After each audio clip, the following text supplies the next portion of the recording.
Bitcoin, aset yang paling banyak disalahpahami. Banyak yang bilang bahwa aset ini adalah scam karena tidak punya fisik, tidak punya fundamental, jebakan, skema ponzi, haram, bisa dihack, nggak ada regulasi, tempat cuci uang, bakal hancur kalau internet listrik itu mati, aset untuk judi, dikontrol sama elit global, hancur karena quantum computing nanti satu saat, nggak ada call centernya. Banyak banget alasannya. Semuanya udah gue kumpulin dari postingan gue sebelumnya, jadi gue bakal bahas semuanya di sini. Gue akan coba jelasin ke kalian dengan bahasa yang sangat mudah tentang kesalahpahaman atau mitos yang beredar di masyarakat tentang Bitcoin. Gue akan sesedikit mungkin pakai kata-kata rumit yang aneh yang orang awam tuh nggak paham. Video ini gue rancang untuk siapapun, termasuk tukang parkir, nenek kalian, pacar kalian, orang tua kalian yang gaptek itu bisa mengerti lebih banyak tentang Bitcoin. Jadi video ini tidak mungkin bisa singkat, kalian bisa lihat sendiri durasinya. Di tengah-tengah video, gue juga akan ngobrol sama Chatty, si AI dari ChatGPT, dan jawab pertanyaan kalian yang udah gue kumpulin dari postingan gue sebelumnya. Dan kalian bisa verifikasi sendiri dengan pakai AI apapun. Mau pakai ChatGPT, mau pakai Cloud, mau pakai Meta lama, bebas. Kalian bisa buktiin sendiri apakah yang gue bilang itu benar atau enggak di obrolan video kali ini. Oke, nanti saya, ChatGPT, bakal bantu kalian semua untuk bisa menjelaskan Bitcoin lebih dalam. Oke teman-teman, mari kita mulai videonya.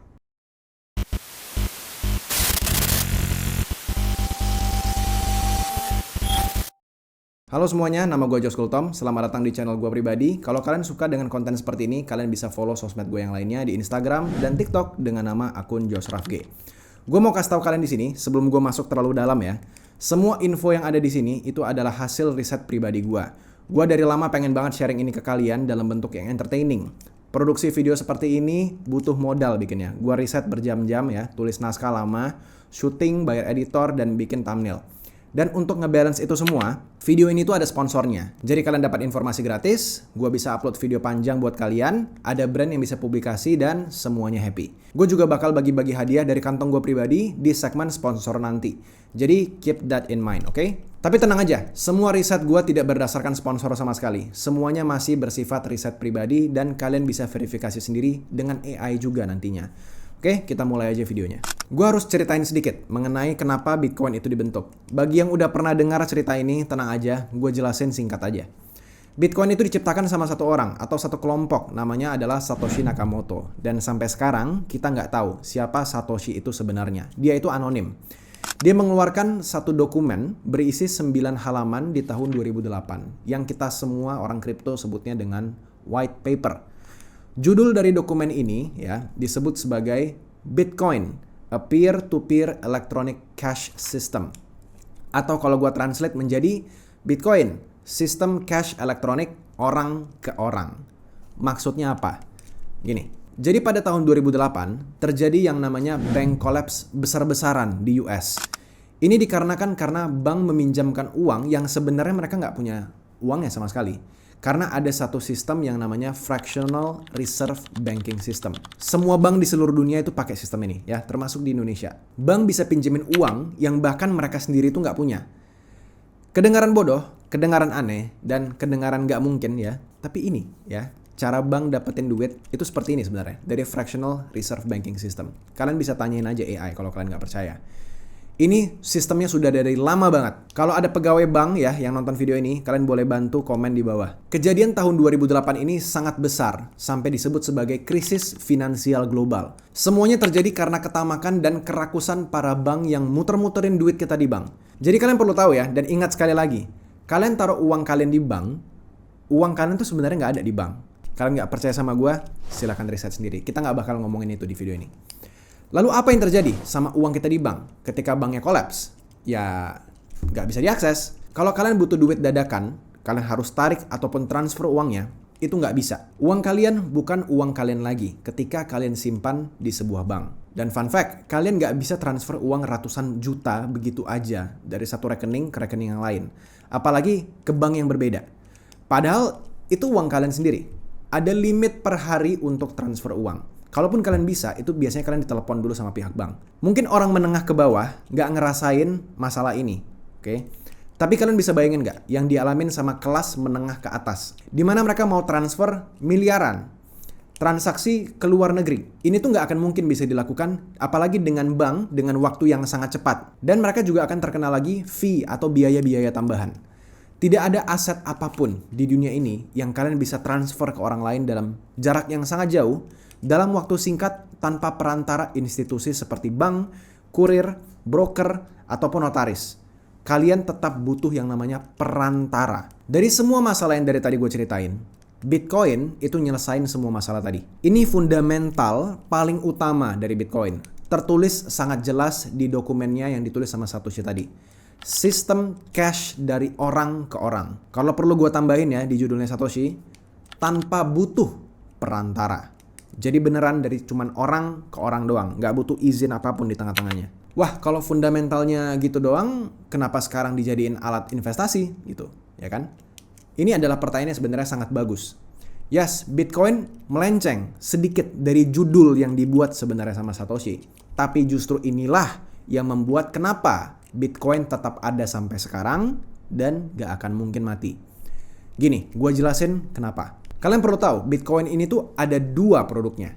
Yang pertama, itu adalah jaringan networknya yang disebut sebagai Bitcoin Network. Dan yang kedua adalah koinnya itu sendiri yang kalian beli. Itu namanya Bitcoin. Oke? Ada 2 produknya. Gue jelasin sedikit bedanya ini 2 apaan ya, dengan contoh lain yang lebih gampang supaya kalian bisa paham.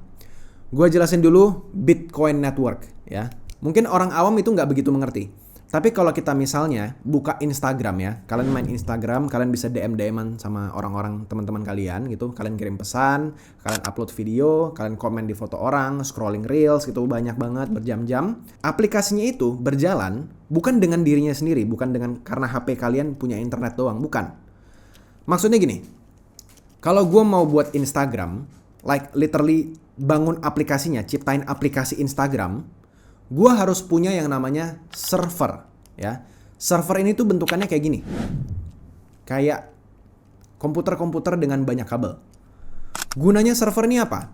Ini supaya kita semua bisa buka Instagram, bisa DM-an, bisa komen, bisa archive dan lain-lainnya.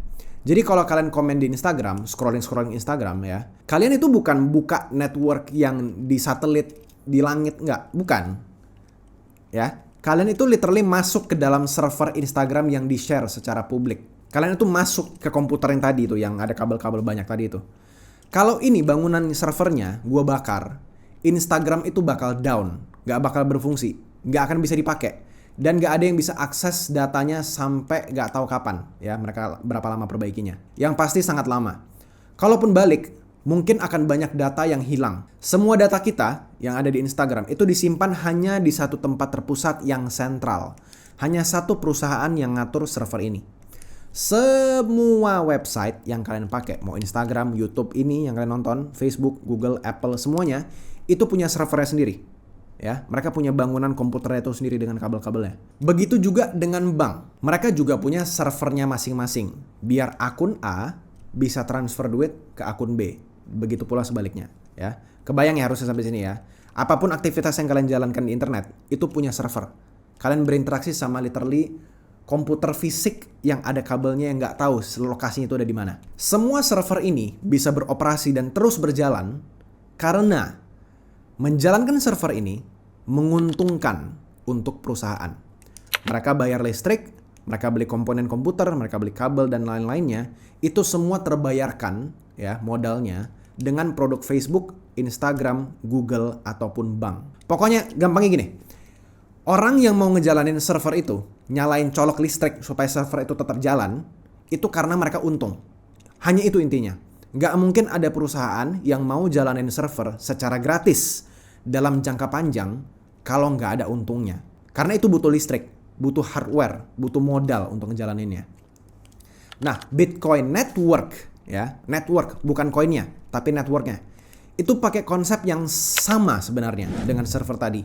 Tapi bedanya, servernya tidak terpusat di satu tempat, melainkan menyebar di seluruh dunia, dijalankan, dijaga, dan dipelihara oleh siapa? Oleh para penambang atau bahasa Inggrisnya miner. Kalau kalian pernah dengar ya istilah nambang Bitcoin, itu sebenarnya cuma nama lain dari orang yang ngejalanin server Bitcoin Network itu sendiri. Supaya kita semua bisa kirim-kirim Bitcoin ke semua orang.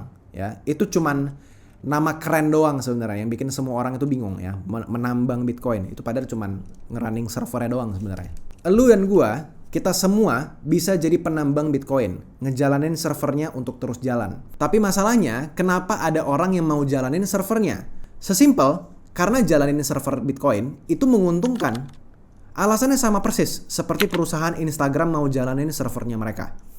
Para operator server Bitcoin, atau sebutannya penambang ini, itu dapat hadiah berupa Bitcoin setiap 10 menit sekali yang dibagikan secara random ke salah satu penambang Bitcoin di seluruh dunia.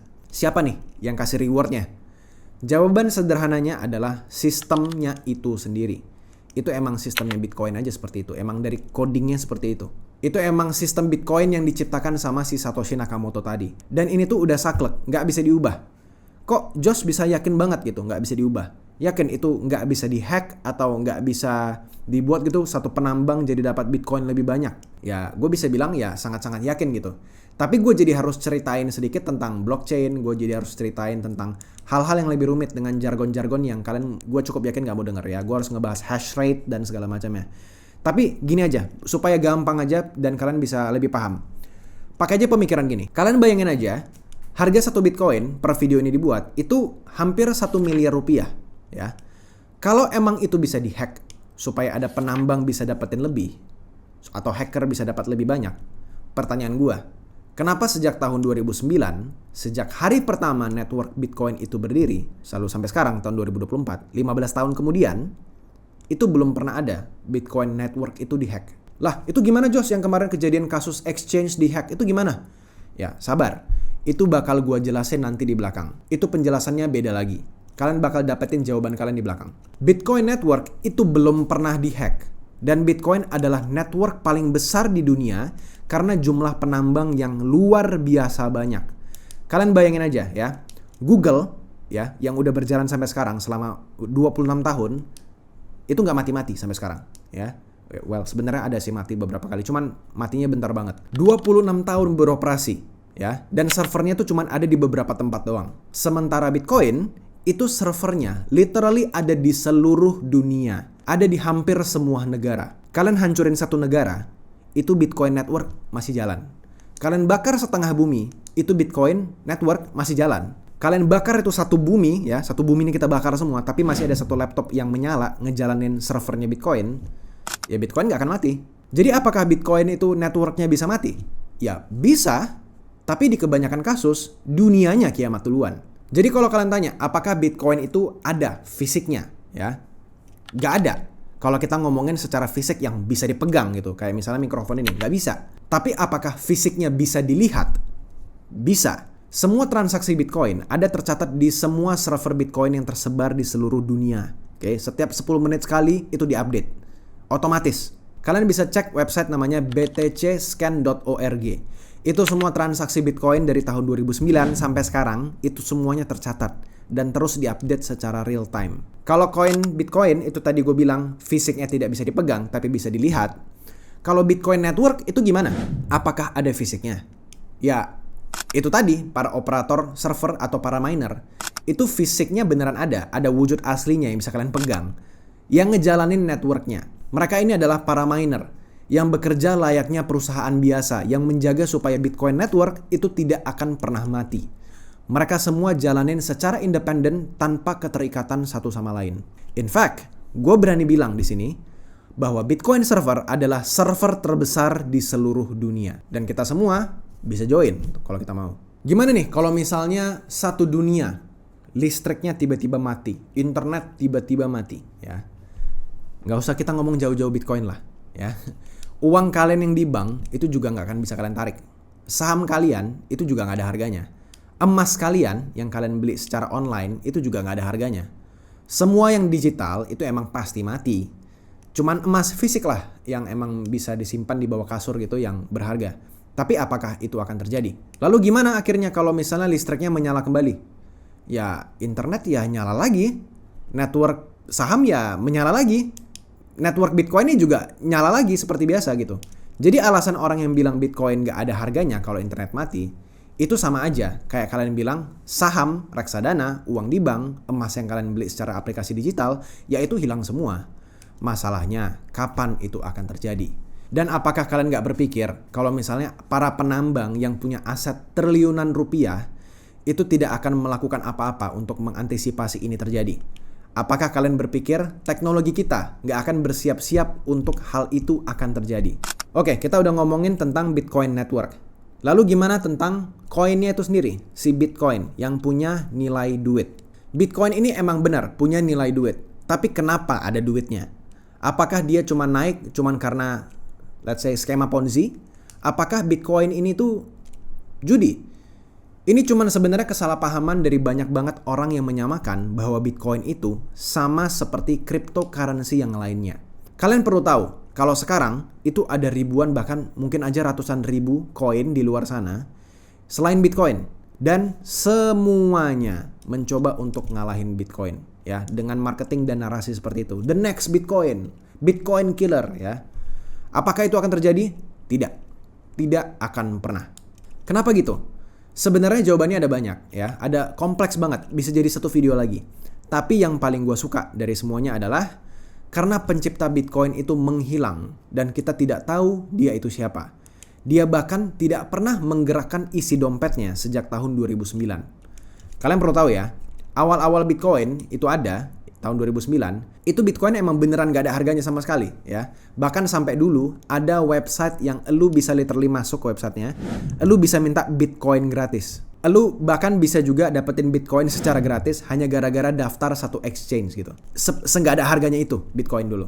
Jadi Bitcoin dulu pas nyentuh $100 per koinnya, itu artinya gainnya sudah 10.000% dari Bitcoin harganya $1 doang. Ya, dulu di Bitcoin itu kurang dari $1 tuh 0,000 sekian harganya.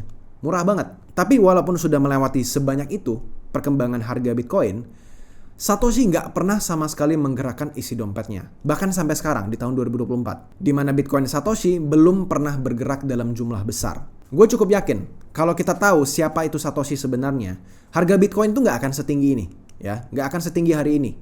Basically kalau dia hidup dan dia punya akses ke semua Bitcoinnya, dia akan jadi orang paling kaya di dunia tanpa punya perusahaan apapun.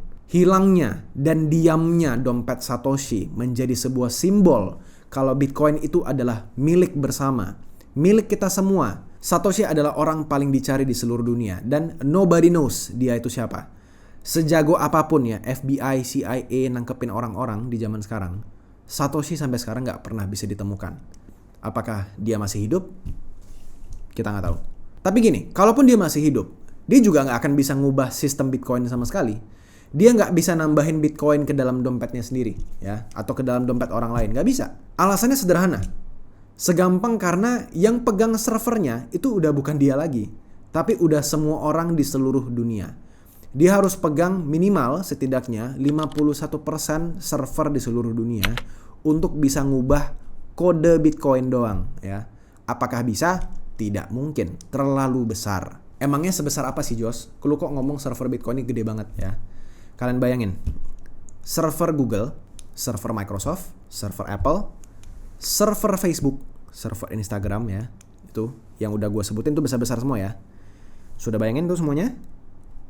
Kalian gabung semuanya, ya, itu cuma 1/4 kekuatan server Bitcoin yang tersebar di seluruh dunia. Dan semakin lama setiap tahun, itu jumlah server Bitcoin selalu makin nambah. Jadi server-server website yang kalian pakai, itu nggak ada apa-apanya dibandingkan Bitcoin. Kalau kita ngomongin kripto yang lain, ceritanya jadi beda. Karena banyak banget kripto di luar sana yang benar banget emang scam. Ini cuman membuat nama Bitcoin ikutan jelek. Karena mereka menyebut Bitcoin sama-sama cryptocurrency gitu. Bitcoin jadi kena imbas dari scammer-scammer ini. Padahal dari semua kripto, cuman Bitcoin yang paling benar. Nggak ada yang lain. Ini kenapa judul video ini bukan kesalahpahaman kripto. Bukan. Tapi kesalahpahaman Bitcoin. Karena dari semua koin yang kalian lihat di exchange, cuman satu yang paling benar. Bitcoin. Lalu kenapa nih bang? Kok harga Bitcoin itu harganya kok volatil banget? Kalau emang fundamentalnya bagus, bukannya harusnya dia naiknya lurus gitu aja ya? Ini kenapa naik turunnya tuh nggak karuan? Ini karena ada satu event yang namanya halving. Sebuah event yang jalannya itu sekitar 4 tahun sekali, berjalan secara otomatis, yang sudah tertulis di codingnya Bitcoin. Gue jelasin pelan-pelan. Event ini itu terjadi setiap 4 tahun sekali, di mana setiap 4 tahun sekali hadiah yang diberikan kepada operator server atau yang tadi gue sebut sebagai miner, ini tuh hadiah rewardnya dipotong setengah. Ini membuat aset Bitcoin semakin langka karena koin yang baru itu jadi semakin gak ada lagi. Semakin berkurang pasokannya.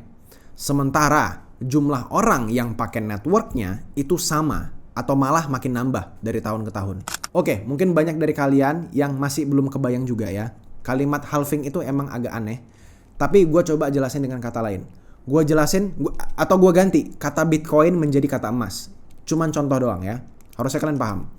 Kalian bayangin emas yang terus ditambang setiap harinya dari perut bumi. Contohnya ya, setiap 10 menit sekali. Ya, dihitung rata-rata aja.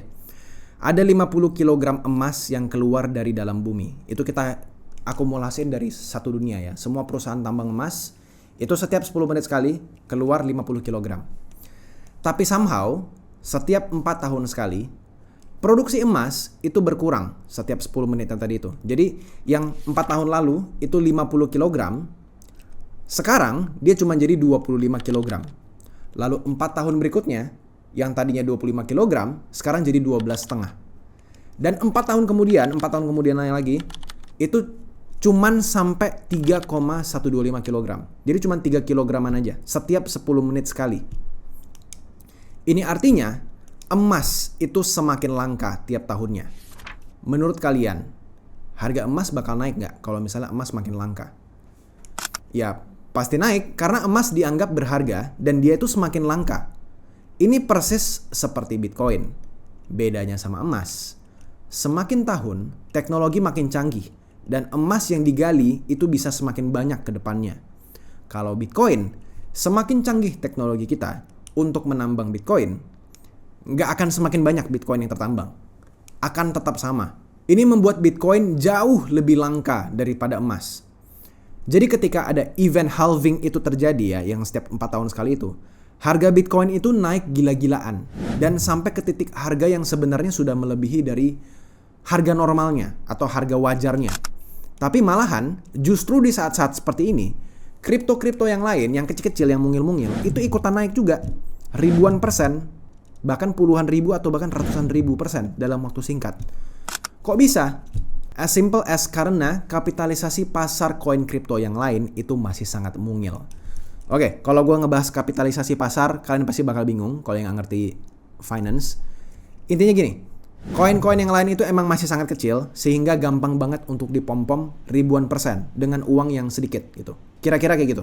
Tapi kenapa kok yang lain ikutan naik? Kan cuma Bitcoin doang yang ngalamin halving.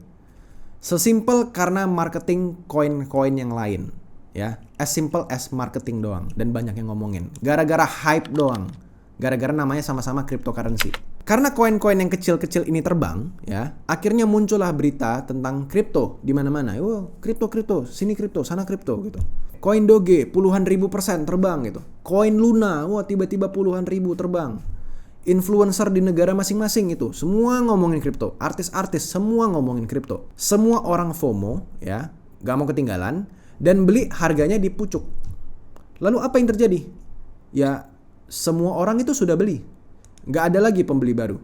Nggak ada lagi pembeli baru, artinya harga nggak mungkin bisa naik lagi. Ya satu-satunya arah harga ya turun, nggak bisa naik lagi. Turunnya itu juga dalam, karena kapitalisasi pasar kecil yang tadi gue bilang. Dan di saat yang bersamaan tiba-tiba keluar berita, wah koin Luna scam, FTX tiba-tiba scam, bla bla bla bla bla ya.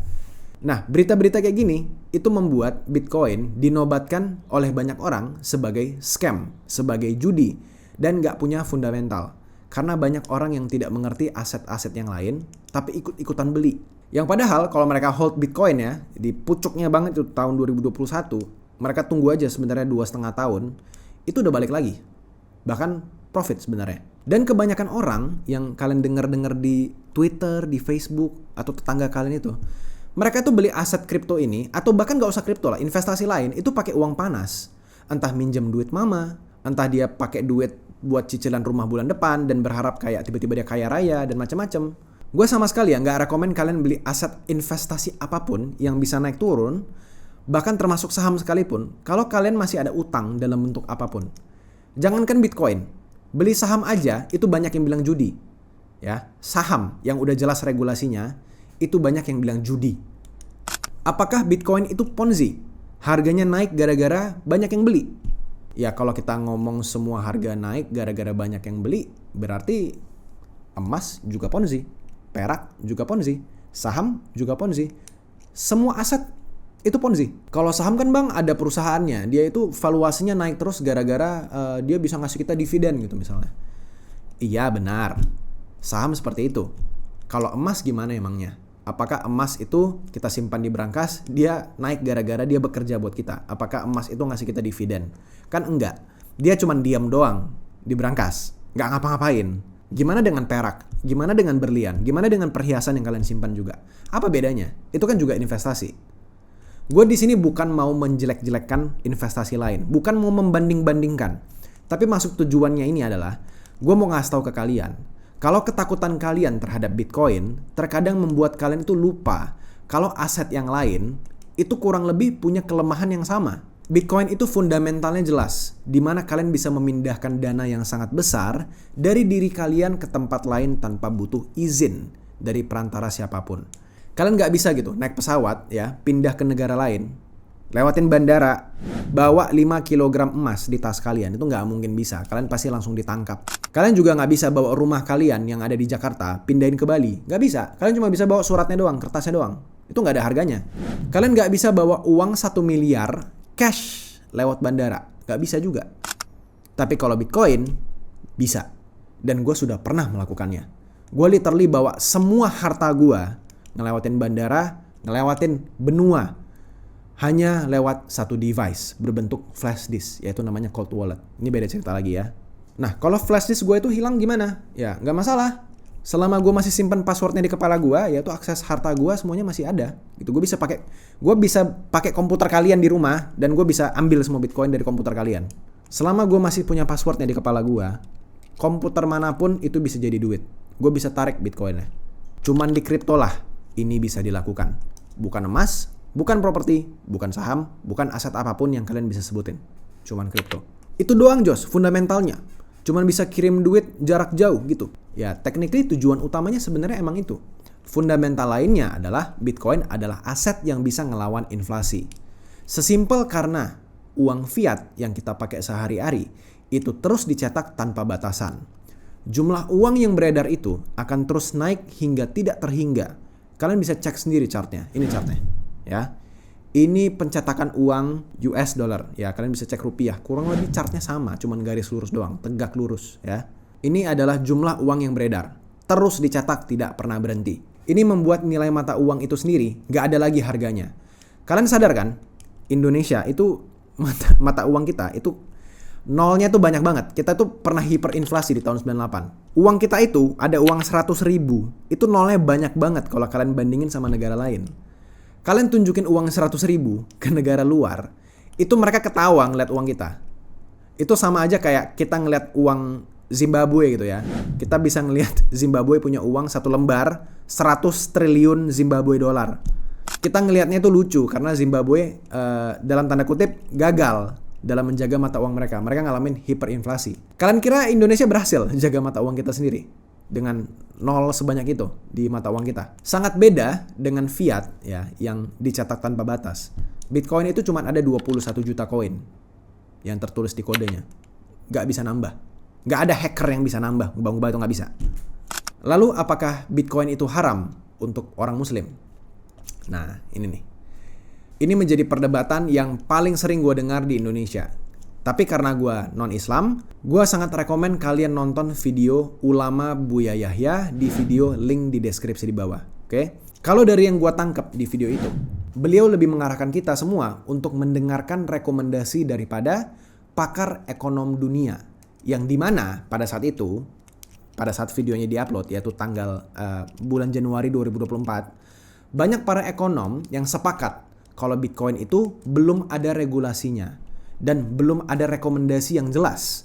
Gue juga mengutip ya kalimat beliau di video tersebut. Beliau bilang kalau ada larangan dari para ulama itu adalah justru karena menjaga agar kekayaan kalian itu aman. Beliau tidak mengatakan secara langsung apakah Bitcoin itu haram. Beliau juga tidak menyebutkan secara langsung bahwa Bitcoin itu halal ya. Jadi abu-abu. Tapi beliau lebih tergantung kepada para ekonom dunia. Sekali lagi, kalian bisa nonton video beliau di link yang gua taruh di deskripsi di bawah. Nontonnya full please ya, jangan setengah-setengah kalau kalian beneran penasaran. Nah, per bulan Juni kemarin, para ekonom dunia sudah sepakat kalau Bitcoin bukan aset yang berbahaya atau scam apalagi. Dan bahkan direkomendasikan ke publik sehingga akhirnya diciptakan produk keuangan resmi di negara US yang disebut sebagai ETF Bitcoin. Atau bahasa kasarnya yang nggak ngerti ETF, gue sebut aja sebagai reksadana Bitcoin. Kira-kira kayak gitulah. Produk ETF ini itu juga mulai menjamur. Yang sekarang ada resmi ya di Hong Kong, ada di Kanada, ada di Brazil, Jerman, Swiss, Australia, Swedia, dan bahkan ada di Uni Emirat Arab. So, khusus segmen ini, apakah haram atau halal, gue memberikan kalian kebebasan untuk mengambil keputusannya. Kalau kalian rasa itu adalah haram, silahkan jalankan ibadah kalian. Gue bener-bener gak punya suara atau gak bisa kasih rekomendasi apa-apa lagi. Ya, itu semua tergantung kalian. Tapi itu yang bisa gue share.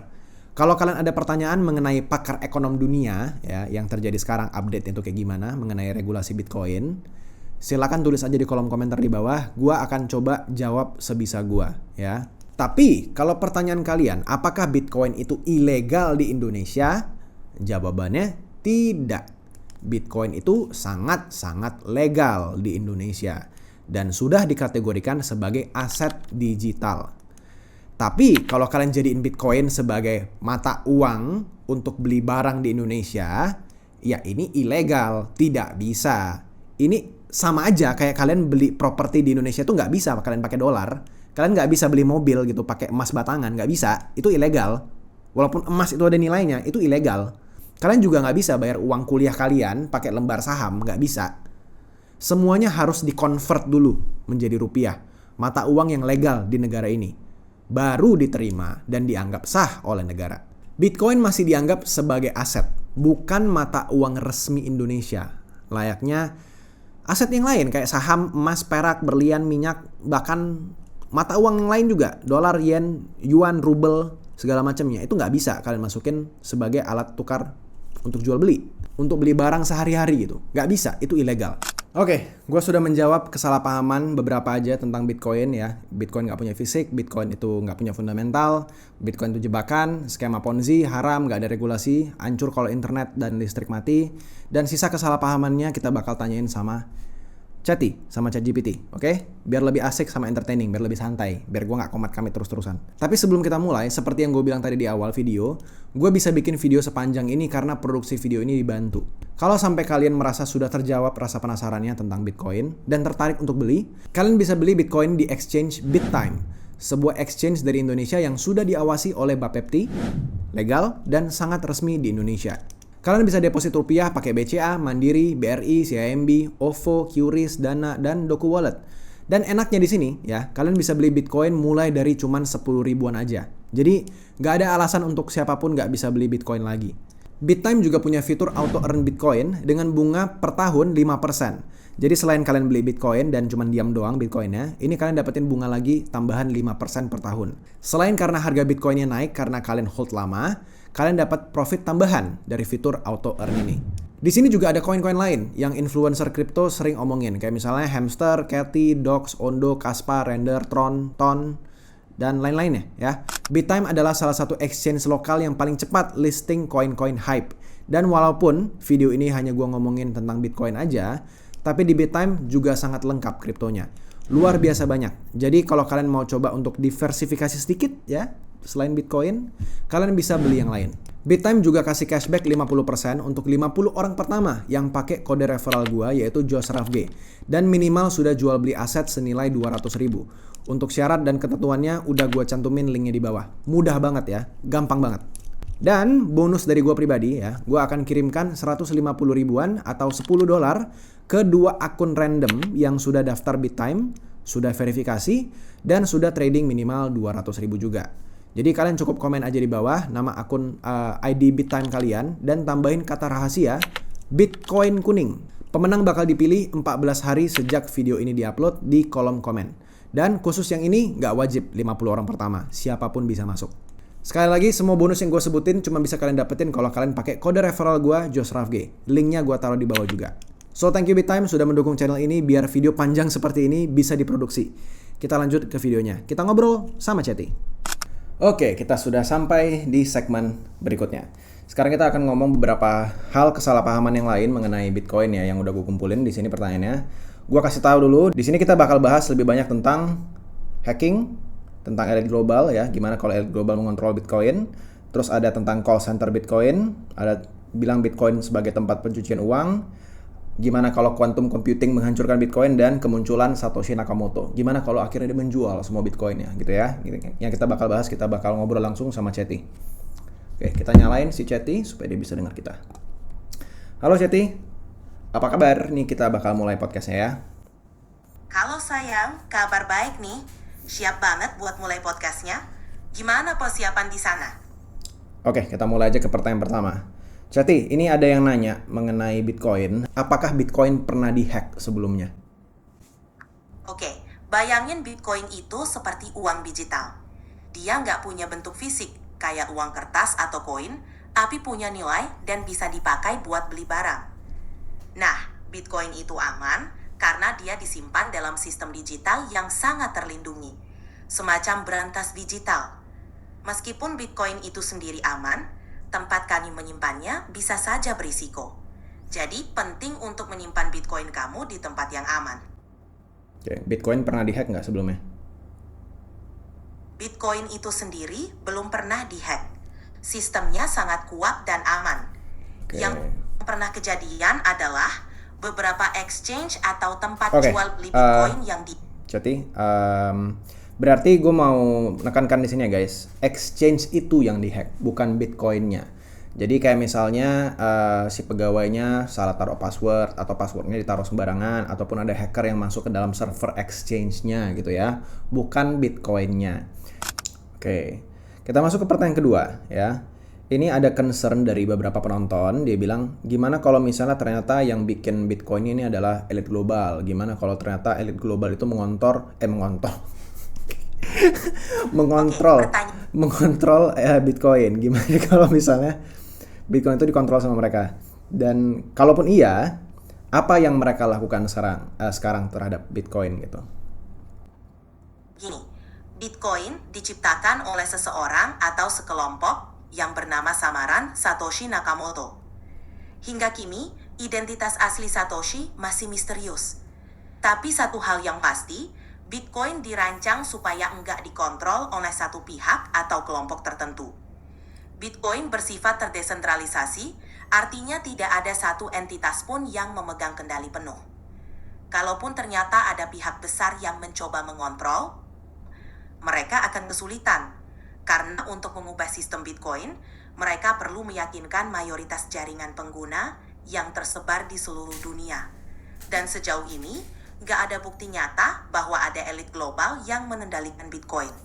Jadi jangan khawatir, Bitcoin masih berjalan sesuai prinsip aslinya. Oke, mungkin mereka lebih khawatir kepada nilai uangnya sendiri sih, Chetty. Jadi kalau misalnya Bitcoin itu dipegang sama elit global, misalnya kita bilangin lah, let's say elit global itu adalah BlackRock misalnya, dan BlackRock sekarang memegang Bitcoin sangat banyak gitu. Apa yang kira-kira BlackRock lakukan terhadap Bitcoin, dan kira-kira menurut kamu kalau misalnya BlackRock memegang Bitcoin, apa yang akan terjadi terhadap aset Bitcoin? Kalau misalnya sebuah institusi besar kayak BlackRock memegang banyak Bitcoin, mereka punya pengaruh besar terhadap harga Bitcoin. Kalau mereka membeli dalam jumlah besar, harga Bitcoin bisa naik. Sebaliknya, kalau mereka menjual banyak, harga bisa turun. Jadi kalau institusi besar kayak mereka ikut main, harga Bitcoin bisa jadi lebih fluktuatif.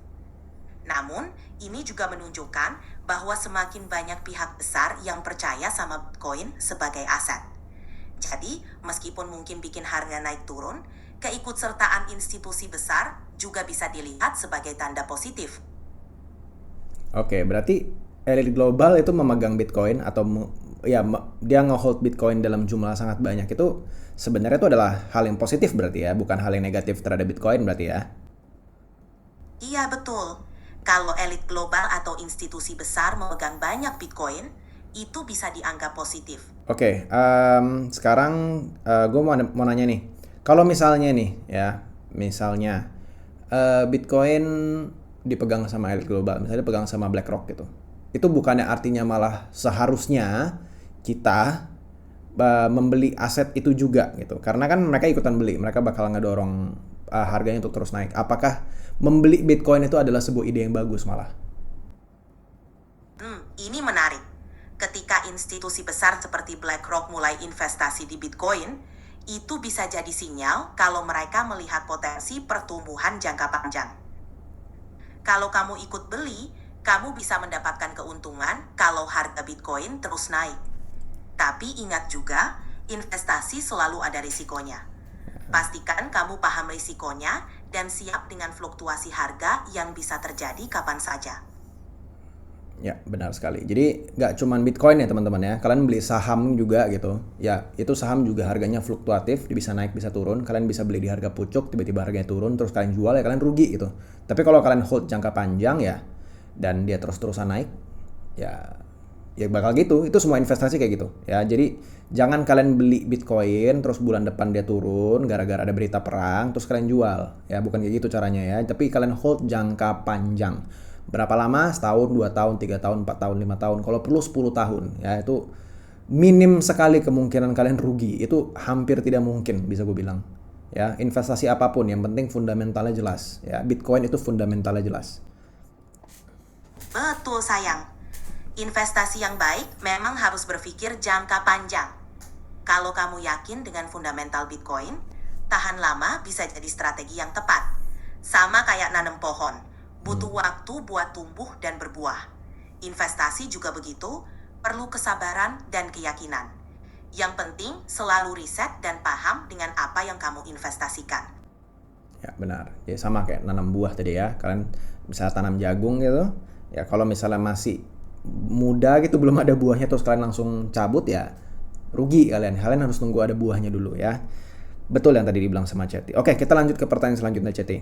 Ini ada yang nanya, gimana kalau misalnya tentang call center Bitcoin? Gimana kalau misalnya kita kirim uang terus gagal, atau misalnya kita salah kirim alamat? Kan Bitcoin itu nggak ada call centernya gitu. Ini gimana pendapat kamu? Nah, ini salah satu hal penting soal Bitcoin. Karena Bitcoin itu desentralisasi, nggak ada perusahaan pusat atau call center resmi. Jadi, kalau kirim uang ke alamat yang salah, atau ada masalah lain, nggak ada tempat untuk ngadu. Itulah kenapa penting banget untuk selalu hati-hati dan teliti saat melakukan transaksi. Pastikan alamat penerima benar dan cek ulang sebelum kirim. Bitcoin memberikan kamu kebebasan dan kontrol penuh, tapi juga butuh tanggung jawab lebih. Ya, benar. Jadi teman-teman, ini sama kayak pro dan kontranya lah. Emang benar, Bitcoin itu nggak ada call centernya. Mungkin itu kelemahan untuk kebanyakan orang yang nggak ngerti teknologi. Jadi kayak gini loh, kayak yang tadi gue jelasin di awal video, gue menjelaskan kalau kalian nyimpan uang di bank, itu emang benar ada call centernya. Tapi at the same time, uang kalian itu tidak dijamin aman. Karena bank itu sebenarnya obrak-abrik uang kalian, dia investasikan ke tempat lain, dia pinjamin ke tempat lain, dan kalau tiba-tiba kalian butuh tarik dana dalam jumlah besar dan secara mendadak, kemungkinan besar bank itu tidak akan mengizinkan kalian untuk narik uang kalian. Nah, bedanya sama Bitcoin, uang kalian adalah uang kalian. Kalian bebas mau ngapain dengan uang kalian. Beda sama bank. Kalian taruh uang banyak sekali di bank, kalian tiba-tiba mau tarik, walaupun itu uang kalian, nggak bisa. Ya, kalian nanti dibilang penggelapan uang lah, pencucian uang lah. Kalian dituduh hal yang aneh-aneh terhadap uang kalian sendiri. Bitcoin itu beda. Jadi pro-nya di Bitcoin adalah kalian bebas terhadap uang kalian. Uang kalian adalah uang kalian. Tapi masalahnya adalah tidak ada call center-nya. Karena itu jadi tanggung jawab kalian sendiri. Kalian yang simpan, itu resiko kalian, dan itu jadi tanggung jawab kalian juga. Beda sama bank, itu bedanya. Penjelasan kamu tepat sayang. Inti dari Bitcoin adalah memberikan kebebasan dan kemandirian dalam mengelola uang kamu sendiri. Memang gak ada call center berarti kamu harus lebih hati-hati. Tapi di sisi lain, uang kamu benar-benar dalam kendali kamu. Yep. Jadi, sambil... Oke, sip. Mungkin kita bisa lanjut ke pertanyaan berikutnya sayang. Ada lagi pertanyaan menarik dari penonton? Oke, ini ada pertanyaan lain ya. Ini juga salah satu concern kenapa mereka nggak mau belajar atau nggak mau invest atau nggak mau beli itu Bitcoin. Dia bilang Bitcoin itu adalah tempat pencucian uang katanya. Jadi karena ini adalah tempat pencucian uang, mungkin yang dipikirannya ini jadi hal yang ilegal gitu buat pemerintah. Cuman gimana penjelasan kamu? Oke, ini persepsi yang sering muncul. Bitcoin memang pernah ditatai dalam beberapa kasus ilegal, termasuk pencucian uang. Tapi bukan berarti Bitcoin itu sendiri ilegal atau khusus buat itu. Bitcoin sebenarnya hanya alat, seperti uang tunai atau transfer bank, yang bisa disalahgunakan oleh pihak tertentu. Pemerintah di banyak negara mulai mengatur penggunaan Bitcoin supaya lebih transparan dan mengikuti aturan. Jadi, Bitcoin gak identik dengan aktivitas ilegal. Kalau kamu gunakan dengan benar dan sesuai aturan, Bitcoin bisa jadi alat investasi atau transaksi yang sah. Oke, mungkin gue bisa nambahin. Menurut kamu, Ceti, apakah Bitcoin itu adalah tempat yang paling bagus untuk melakukan pencucian uang? Mungkin itu kali pertanyaannya. Bitcoin bukan tempat yang paling bagus untuk pencucian uang. Justru karena semua transaksi terekam di jaringan yang terbuka dan bisa dilacak oleh siapa saja, Bitcoin justru lebih transparan dibanding metode tradisional. Pencucian uang biasanya mencari cara yang susah dilacak, sedangkan di Bitcoin, setiap pergerakan uang bisa diikuti jejaknya di internet. Makanya, walaupun mungkin ada yang coba-coba pakai Bitcoin buat hal ilegal, itu bukan pilihan terbaik karena bisa dengan mudah terlacak. Oke, itu ya teman-teman ya. Jadi Bitcoin itu bukan tempat pencucian uang paling bagus.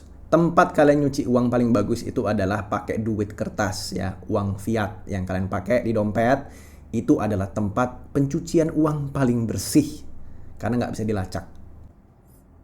Betul banget. Uang tunai justru lebih susah dilacak dibandingkan Bitcoin. Transaksi dengan uang fisik biasanya nggak meninggalkan jejak digital, jadi lebih sulit dilacak. Makanya, kalau soal pencucian uang kertas lebih populer di kalangan pelaku ketimbang Bitcoin. Jadi, anggapan bahwa Bitcoin identik dengan pencucian uang sebetulnya kurang tepat. Oke, jadi gini guys, mungkin ada beberapa pertanyaan dari kalian yang muncul di kepala. Kan Bitcoin itu tidak ditulis nama orangnya siapa ya. Misalnya, gue melakukan transaksi Bitcoin gitu. Emang benar di blockchain itu tidak kelihatan namanya siapa. Dia cuma tulisannya kode-kode doang gitu. Bertransaksi dari alamat mana ke alamat mana. Cuman masalahnya, ini kan terekam jelas. Bisa kelihatan gitu, uangnya bergerak dari mana ke mana, ujung-ujungnya kemana gitu. Nah masalahnya setiap kali kalian mau mencairkan Bitcoin ini menjadi mata uang biasa yang bisa kita pakai sehari-hari untuk belanja ya, itu kalian harus jual ke orang lain. Jualnya kemana? Jualnya ke exchange ya. Ada banyak exchange di luar sana. Salah satunya BitTime itu misalnya. Tapi masalahnya ketika kalian mau menjual Bitcoin kalian menjadi let's say rupiah gitu, kalian memang bisa jual jadi rupiah. Tapi kalau kalian mau tarik ke dalam bank kalian, itu kan nama banknya kelihatan. Pertama itu. Kedua, kalian harus KYC, know your customer. Kalian harus tunjukin KTP kalian. Kalian harus tunjukin wajah kalian. Jadi apakah Bitcoin tempat cuci uang paling gampang? Enggak. Itu malah kelihatan jelas. Bitcoin adalah tempat pencucian uang paling bodoh menurut gue kalau kalian mau lakukan cuci uang. Karena kalian nggak bisa tarik uangnya gitu. Kalian mau tarik uangnya, ada KTP-nya dulu. Muka kalian kelihatan. Kayak gitu loh. Ya, kebayang ya? Kalian mau beli Bitcoin dari manapun, ujung-ujungnya tetap harus tunjukin KTP. Kalau kalian pencucian uang dalam jumlah besar gitu. Nggak bisa. Penjelasan kamu jelas banget, sayang. Jadi, meskipun transaksi Bitcoin nggak mencantumkan nama, tetap aja ada jejak yang bisa diikuti, apalagi kalau mau dicairkan ke mata uang biasa. Karena harus verifikasi identitas, malah jadi lebih mudah terlacak. Makanya, Bitcoin sebenarnya bukan pilihan yang cerdas buat yang mau nyuci uang. Harus pinter-pinter deh kalau mau main di dunia kripto. Oke, ini kita lanjut ke pertanyaan selanjutnya ya. Mengenai quantum computing nih sekarang nih. Jadi, Ceti ada kekhawatiran sama masyarakat terhadap Bitcoin. Katanya kan quantum computing sebentar lagi akan muncul, akan menjadi perfect sehingga ntar bisa merusak katanya kode-kode dari Bitcoin dan segala macamnya. Menurut kamu gimana, Ceti? Kekhawatiran tentang komputasi kuantum itu memang ada, karena kemampuannya yang jauh lebih hebat dari komputer biasa. Secara teoritis, komputasi kuantum bisa memecahkan kode-kode kriptografi yang digunakan Bitcoin. Tapi kenyataannya, teknologi komputasi kuantum yang mampu melakukan itu masih dalam tahap pengembangan dan belum sempurna.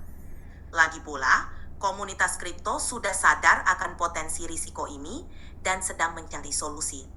Salah satunya adalah mengembangkan algoritma kriptografi baru yang tahan terhadap komputasi kuantum. Jadi, meskipun komputasi kuantum punya potensi ancaman, dunia kripto juga terus berinovasi untuk menghadapi tantangan masa depan. Oke, jadi mungkin penonton ada yang kurang tahu Ceti mengenai update dari komunitas ini ya. Jadi Bitcoin itu sebenarnya punya komunitas, guys. Orang-orang yang ngejalanin servernya itu, yang nge-mining itu juga punya komunitas dan technically bisa ngelakuin yang namanya soft fork. Cuman agak panjang lagi ceritanya kalau gue jelasin apa itu soft fork. Cuman intinya gini, mereka itu tidak bisa mengubah algoritma Bitcoin secara langsung. Tidak bisa kayak mengubah jumlah Bitcoin jadi 100 juta Bitcoin gitu. Nggak bisa. Cuman yang mereka bisa lakukan adalah mereka bisa memperkuat security daripada Bitcoin selama mereka itu setuju. Dan apakah update ini sudah pernah dilakukan? Sudah beberapa kali. Terakhir itu tahun 2020. Mungkin Ceti bisa ceritain mungkin apa algoritma terakhir yang mereka, bukan algoritma, coding apa yang mereka lakukan sehingga memperkuat security Bitcoin terakhir kali. Benar, komunitas Bitcoin selalu berupaya meningkatkan keamanan. Update terakhir yang signifikan itu Taproot yang diimplementasikan pada tahun 2021. Taproot ini memperkenalkan fitur baru untuk meningkatkan privasi dan efisiensi transaksi.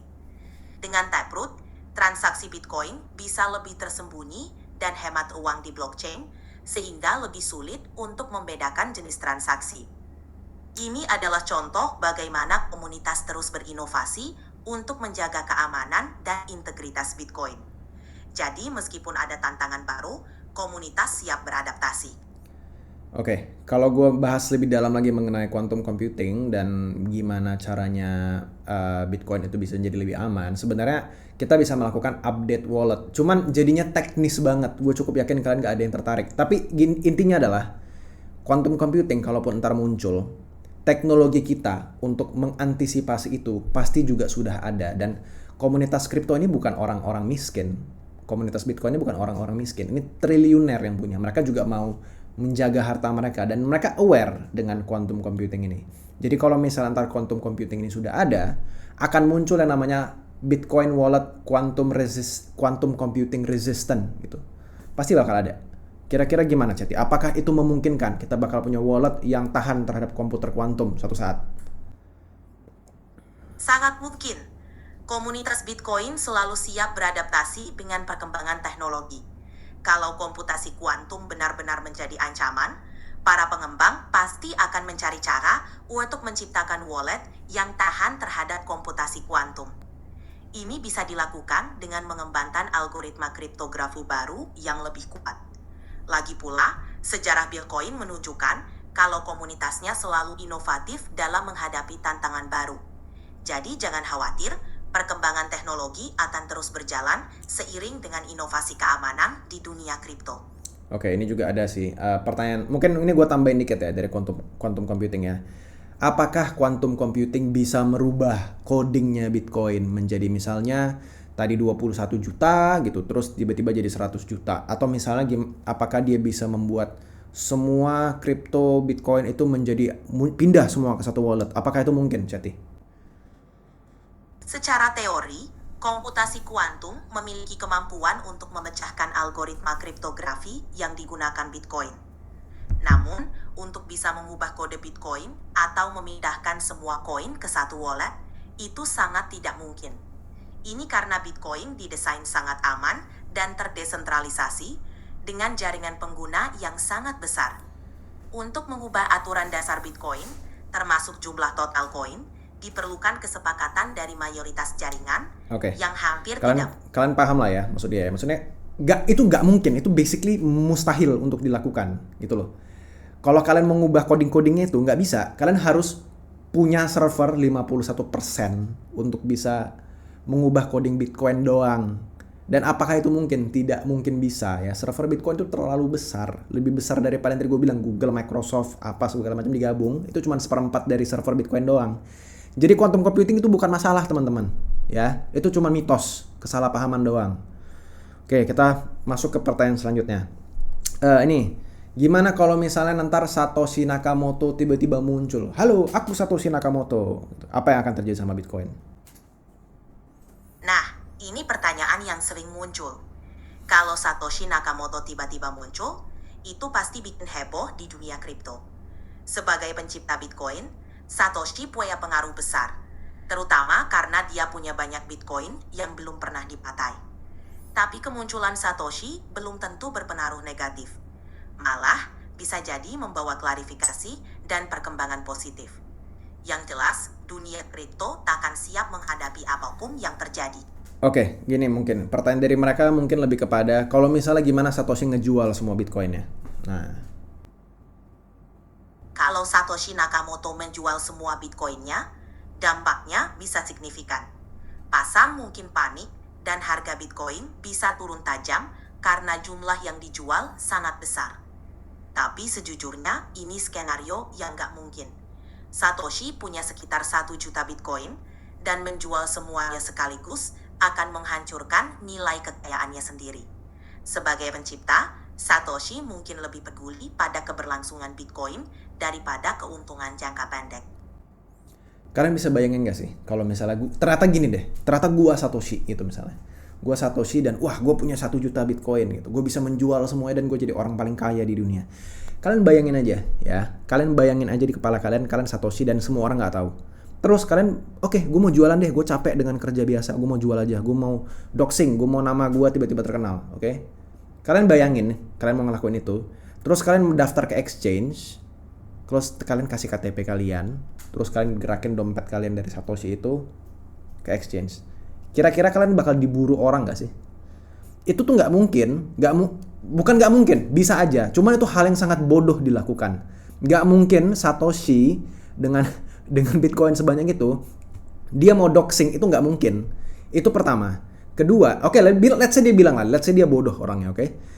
Skenario kedua, kalau misalnya dia ngelakuin itu, dia mau menjual 1 juta Bitcoin, ya, exchange mana yang mau terima Bitcoin sebanyak itu? Let's say ada exchange yang sangat besar gitu di luar negeri, ya, dia menerima nih Bitcoinnya dari Satoshi gitu, masuk gitu, ya, likuiditas mereka banyak. Kalian kira exchange sendiri nggak panik? Itu pasti bakal di freeze akunnya, nggak mungkin enggak. Karena kalau misalnya dia ngedump ya Bitcoin, itu exchange juga rugi. Dia nggak mau crypto industri ini jadi jelek gara-gara Satoshi Nakamoto tiba-tiba muncul menjual semua Bitcoin. Enggak, dia pasti bakal kamu siapa, minta KTP-mu kalau kamu mau menggerakkan Bitcoin-mu, kita ketemu, kita rapat. Pasti bakal ada kayak gitu guys, nggak mungkin enggak gitu loh. Jadi Satoshi menjual Bitcoinnya dia secara logis itu hampir bisa gue bilang tidak mungkin. Karena akan merusak kekayaan dia sendiri dan merusak dirinya sendiri. Itu adalah perbuatan yang sangat goblok menurut gue. Gimana menurut kamu, Siti?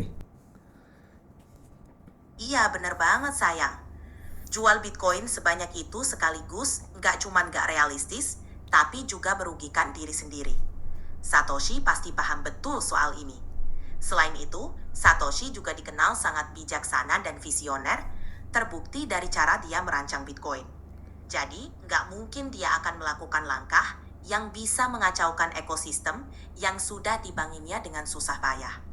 Kalaupun dia muncul, mungkin lebih ke arah memberikan pandangan atau visi, bukan buat jualan Bitcoinnya. Tuh ya, paham ya?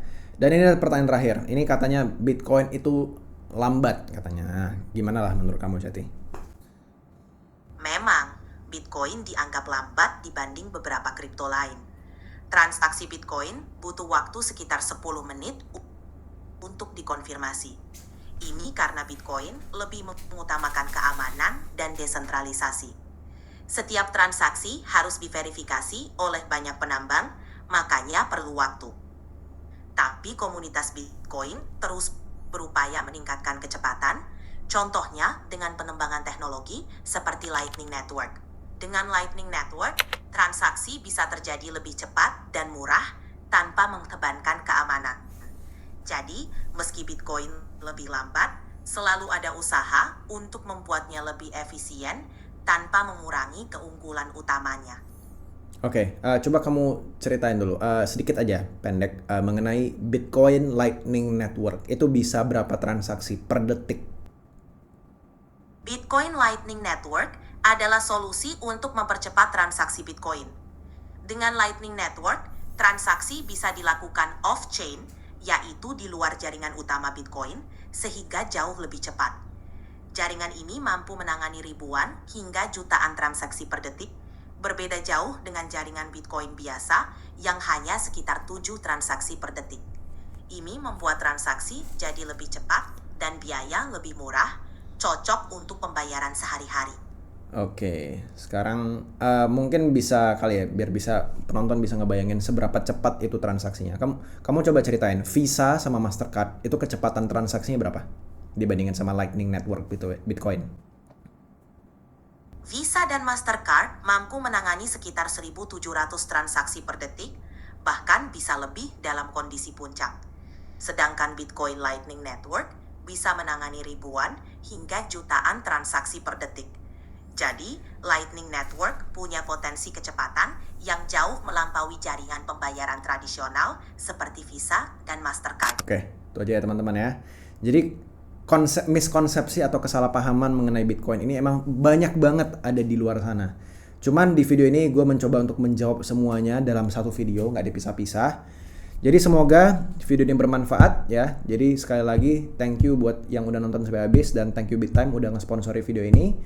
Sekali lagi semua yang ada di sini adalah riset pribadi gue dan ini adalah hasil gue ngobrol sama AI dan gue ngelakuin riset Bitcoin ini sudah lama banget, sudah bertahun-tahun. Jadi gue sudah cukup yakin kalau gue paham betul at least permukaannya mengenai Bitcoin ini dan kesalahan atau miskonsepsi yang ada di luar sana. Jadi thank you semuanya, thank you BitTime udah nge-sponsorin ini. Kalau kalian tertarik untuk beli Bitcoin, ya kalian bisa pakai exchange yang nge-sponsor ini, yaitu adalah BitTime. Oke, kalian bisa pakai kode referral gue, yaitu JosRafG. Linknya gue kasih di deskripsi di bawah. Oke, sama bonus-bonusnya bisa kalian dapetin juga. Oke, jadi thank you banget guys udah nonton video sampai habis. Semoga pertanyaan kalian ya, kesalahan atau miskonsepsi kalian terjawab semuanya di video ini dalam satu video. Jadi semoga kalian terbuka matanya ya mengenai aset ini. Kalian mau investasi terserah, gue nggak maksa ya, gue nggak maksa sama sekali. Ini bukan video financial advice terutama, ini juga bukan gue memaksa kalian untuk beli. Gue cuma memperkenalkan aset baru ini yang orang-orang itu salah kaprah mengenai aset Bitcoin ini. Jadi yaudah itu aja, see you in the next video, bye bye. Oke teman-teman, terima kasih udah nonton sampai habis. Jangan lupa cek BitTime kalau mau beli Bitcoin dengan kode referral JosRafG untuk bonus spesial. Sampai jumpa di video berikutnya. Bye-bye.